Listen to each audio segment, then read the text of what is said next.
Whoa, whoa, whoa, whoa, whoa, whoa, whoa, whoa, Magic Online. Yes, I would like to attack. Thank you.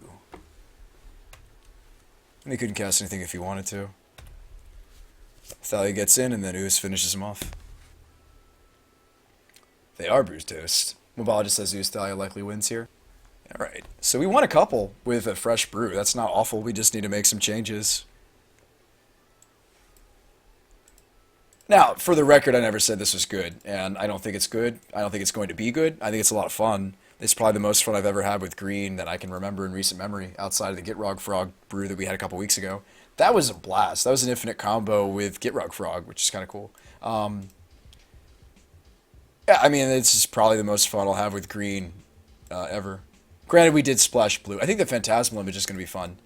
So Jay had some ideas and thoughts. Jay, of course, plays Company, so I'd like to hear those thoughts. Take out the Poop Grove. Yeah, that's going to leave for sure. It's not even here. It's already been cut. Lawrence is having fun. No, I mean, we want to win some matches too. And we did. We won nearly half our matches with this already. So there's something to this. We just need to tune it. And try again. And move from there. And we're running more mana. That helps. Where's the momentary blink? No, I'm not going to run any blinks. Do I do standard decks? Yeah. Jay built me a deck, Esper Jam Pact, and I'm working on a couple different other decks, but this is like the only deck I really enjoy out of standard right now. Yeah, Jay built this for me. This is his deck reimagined Esper, and it's pretty cool. Basically, it's a creatureless kill game one. Just kill them with pacts and value. Just kind of bury them in cards a little bit. I mean, you do have some token creatures you can generate, like, for example, the Crush of Tentacles makes an octopus. Starfield, it's not in here to animate the enchantments, but I have done that, but you don't need to do that. That would involve 1 Oath of Jace and then 3 pacts or more. You don't need that. Usually what's happening with these is... The purpose of this is actually just to recur Oath of Jaces, do the legendary rule, we just get one back and just get to keep doing it every turn. Starfield's so kind of, it's really, really powerful because you don't actually have to pay for the enchantment, it just goes back into play. It just says, like, don't necessarily, okay, if you're going to look at this card in this deck, you actually just read the first line of text, you don't need the other line. So just read at the beginning of your upkeep, you may put target enchantment card from your graveyard to the battlefield. We thought about running more dead weights, but it has synergy here. Here's the thing, the dead weight is good against decks that this is not good against, so we decided to split them. Put one in the sideboard, still main deck the Starfield for the grinds. And this is the card that lets us grind against some of the decks of the format that we normally would not be able to grind against, which is kind of cool. And this has built-in protection. If you're wondering, like, oh, well, Dromoka's Command just kills it. No, it doesn't. Watch this. This is where they would need multiple Dromoka's Commands, and here's why. If you look at the modes on Dromoka's Command,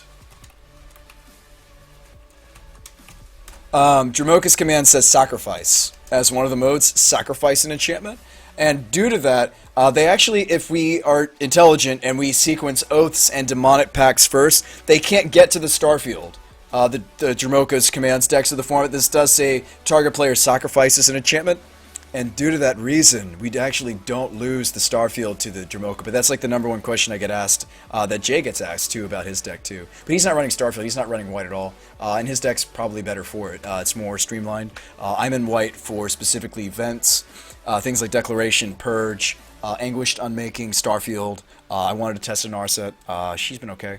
Dragonlord Ochitai, and another Anguished. So I'm in white for very specific reasons. That is the splash. You'll notice the mana base is a whole bunch of swamps and islands, and actually not a single plains. So white is indeed the splash, and it's been really good. I've been winning with it. I just don't play very much standard.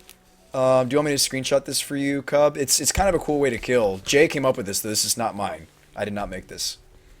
I mean, he let me like tweak it a little bit. He let me like put my, like, Jay, the way that we brewed this the other day, it was actually on stream and live. If you don't believe that this is Jay's deck and not mine, it is Jay's deck. We brewed it together a little bit. Basically, he was like, okay, well, okay, Sean, you're a brew spy, so you want like the deck to do this, you want it to do that. Okay, we'll try to make a curve, and we worked together on it for a little bit, and this is what he came up with for me. So That's true. Prairie Stream is in fact a plains, not a basic plains, but you're right. How many cards to revive the demonic pacts? Or how to get rid of it? Okay, to remove, you run 2 Purge. You run 1 Anguished Unmaking in the main. That's another way to remove it. The best ways to remove it are actually Crush, because you get to redeploy it. These are the best ways. You could run, like, Slumgar's Command in the main. That would give you another way to do it, but I wanted a curve, so I'm boarding this, and it's kind of slow. But basically, the deck sets up a really powerful turn where you go turn 4, Demonic Pact, turn 5, you petition into Tentacles? Or is that a couple turns later? Hang on. If we had Spell Mastery, I think it's the very next turn, isn't it, Jay? Because that is a... Yeah. No. Yes. No. No, not immediately. I think it's the turn after, but it's still pretty powerful. And this toolbox is really cool. Not that I refuse to play a deck that doesn't have some sort of toolbox or something interesting going on in it. I just like my Magic to be interesting, if possible. I mean, sometimes I'll play something a little more stock. Earlier, somebody said something along the lines of, you don't play Shardless anymore. I kind of got bored with it. I mean, I still like the deck, and, you know, it's very kind of some of you guys to lend me some of these very expensive cards. I can't. I don't know what it is. I just can't jam the same 75 day in and day out. And there are streamers that do that, and there are places you can go that you can get that. You can get the same deck day in and day out, and you can. And I'm not trying to knock those players, because here's the benefit of that: you get to learn some of the interactions better in your deck. In paper, that's how I play Magic. I jam the same decks, kind of day in, day out. I mean, I try to switch it up, but it's really expensive to do that on Magic Online, especially thanks to my sponsors and you guys supporting me. I'm able to have a little bit more wiggle room on Magic Online, and it's good. It keeps this fresh. It keeps me coming back. I don't think that I would have lasted this long, 3 years of streaming, if I wasn't able to keep things fresh. So no, I had the deck and I enjoy it. It's a lot of fun. If I played it more, would I get better with it? Yeah. But that's true of any deck. It's just that I really do. I wouldn't say, I'm not going to use the word bored because that's not true, but I lose interest jamming the same deck over and over and over again. And this is really a testament. I mean, I've played the decks that I'm taking to the GP over and over and over again before this GP this past month. So, like, I feel like I'm ready, but I'll admit, like, I actually just don't really want to play either of the decks I could take to the GP tonight at all. I just want to just, like, rest my brain and just let it, like, just digest everything. And just, I'm finally happy with my 75 that I'm taking, and, you know, I just didn't want to do that tonight. I know that's what everybody was hoping I would do, maybe, because the tournaments, I'm leaving for the tournament tomorrow, but, oops. But, yeah, I just can't stand doing that. And wouldn't you too, like, if you had access to some of these resources, like, you know, joining up with Card Hoarder or being able to borrow cards occasionally, like, I think that you would maybe do the same thing. You might brew a lot of different decks, and, because I get that a lot these days. Like, people are like, do you still play Vintage? Yeah, I do. Do I still play Legacy? Absolutely I do. We just brewed a new Legacy deck not too long ago, last week, for Tuesday Brews Day. Not that I need to prove my point, but here it is. It was called Grixis Blast. Yeah, Arcane Blast.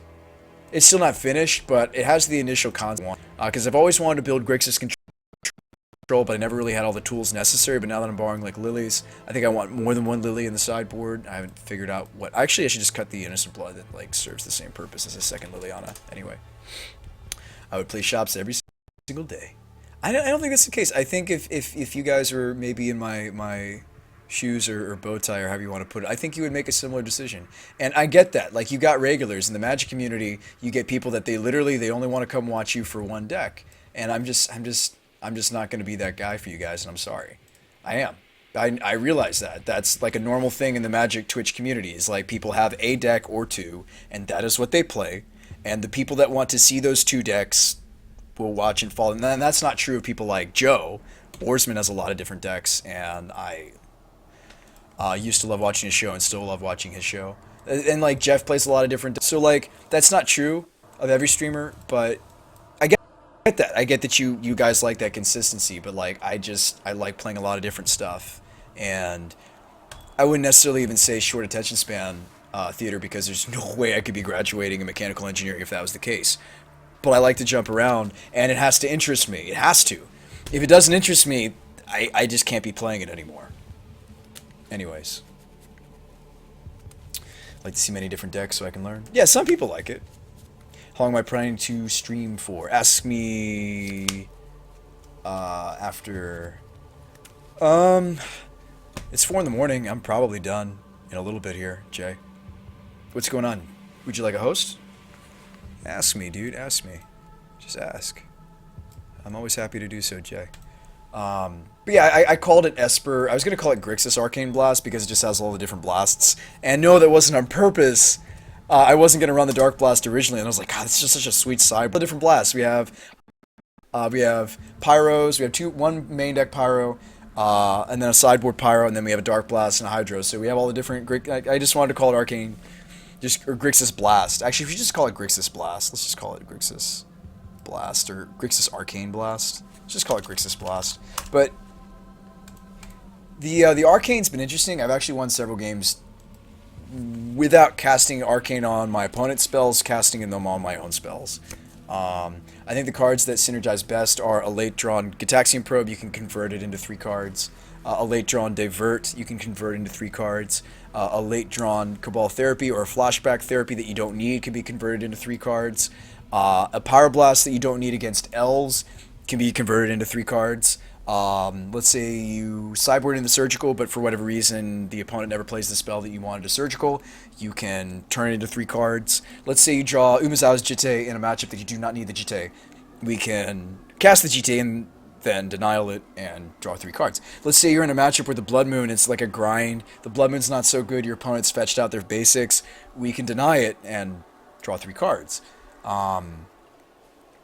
Maybe we Flusterstorm. Flusterstorm is the best card, though, for this. And we should maybe run more copies. So let's say you have a Flusterstorm battle. He's more of a Hobby Blast. Let's say you have a Flusterstorm counter war, but you have extra mana left over, and let's say you win the war, or you're going to lose the war. You can deny. Like, let's say we fight with a force, and then we're going to lose the counter war. You can either use the denial to win the counter war if you have to. Like, let's say it's a spell that's resolving that's going to kill you. Like, it's going to lose you the game. If the spell resolves, you do have to deny. If not, you just deny your own force and you try to recoup some of your loss. And you do draw all 3 cards when you deny one of your own spells. Let's say somebody like counters our Pyromancer, but we have extra mana open, you just deny your own Pyromancer. It's been really cool. Like, it basically lets you run some of these weird spicy cards that you guys know I like the spice, or like main decking Jitte and Grixis, which you normally wouldn't do. But you get to do that, or like you can have like Spell Pierces or Spell Snares that don't necessarily have a target, but if you find a target for them, or you don't need to find it. Okay, hang on a second. If Spell Snare is a bad example. This is the really spicy card. The Spell Pierce, let's say you draw it in the late game, like a lot of these spells that might not hit against the opponent's deck, we will deny. We will Arcane Denial. Because a lot of these you wouldn't necessarily normally main deck, right? Like the Pyroblast is ambitious. The Therapies are good targets if you draw them late and they have no purpose anymore. The Divert's an excellent example. A late-drawn Probe is an excellent example. So these are the 13 cards that I think I've really incorporated most into the Denial. But it's kind of cool. It's like this draw engine that I've never messed around with in a Grixis deck before. Do I know if it's good or not yet? No, I haven't played it. I have only played it like in one event, so I don't know if it's good or not yet. But you guys know I'm always willing to try these things. Dark Blast is a good example of a denial target. I almost main deck this because you can deny it, but if you still need it, you can dredge it. So yeah, Flusterstorm turns into pay 3, draw 3. Yeah, it's really good with Flusterstorm. Like, let's say you have a counter war involving the Fluster. Like this deck should actually consider like more than just 2 Flusters because of its synergy with Denial. If anything, we should do that. Because the Denial can sometimes be awkward in multiples. I know it was like the Build-Around card when I first conceived the deck, but I think that's the first change I'm going to make. I think we should have more Flusters, or just as many Flusters as we have Denials. And then maybe put some of the spice back into the sideboard, because the Fluster, we quickly found in our testing that this is what had the best synergy with Denial, or something like Abrupt Decay has great synergy with Denial, but we're not in green. Abrupt Decay has great synergy because the Abrupt Decay will still resolve, but if you deny it, you're the one that draws the cards, which is really awesome. So